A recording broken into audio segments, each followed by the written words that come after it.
मग ते असं सारखं आठवडाभर माझ्या गळ्यापूर रडायचं, मम्मीच्या गळ्यापूर रडायचं. पुढं काल आलं धाराती, कालला दूध घातलं आणि गाई बांधून येतो म्हटलं 5 मिनिटात.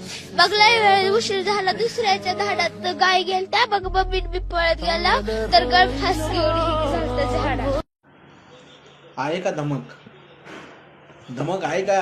त्या पोरीच्या डोळे घालून बोलण्याची तुमच्या धमक आहे का?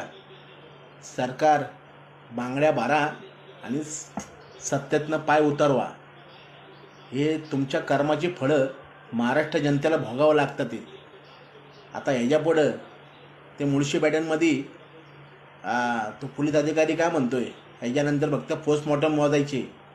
आता ह्याच्यापुढं फक्त शेतकरी, देवाकडे मी प्रार्थना करेन की शेतकरी बांधवांना बाबा ज्या अडचणीत बाहेर काढ, परंतु आत्महत्याला कारण हे सरकार राहणार आहे. शेतकरी बांधव कर्जामध्ये जे डुबला आहे ना आत्ता, या आर्थिक संकटामध्ये, या पुराच्या संकटामध्ये, याला जबाबदार सरकारच राहणार आहे. लक्षात ठेवा. तुटपुंजी मदत देता, फोटो काढता, अरे लाज वाटा पाहिजे. कुठं फेडणार हे पाप? या पीडित मुलीला बघा हो, तुमच्या डोळ्यामध्ये, तुमच्या हृदयामध्ये तुम्हाला काय वाटत नाही? त्या पंजाबचं उदाहरण घ्या. पंजाबने किती मदत केली पूरग्रस्तांना त्या सरकारने. तुम्ही काय करताय? लास्ट ठेवा. 5,000 दिले म्हणजे उपकार नाही केले, 5 किलो धान्य दिलं म्हणजे उपकार नाही केले. लक्षात ठेवा.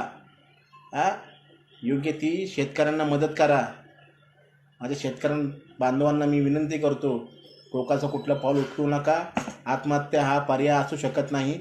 योग्य ते संयम ठेवून आपल्या कुटुंबाचं, आपल्या घरच्यांचं विचार करून तुम्ही पाऊल उचला, हीच विनंती करतो. जय हिंद, जय महाराष्ट्र.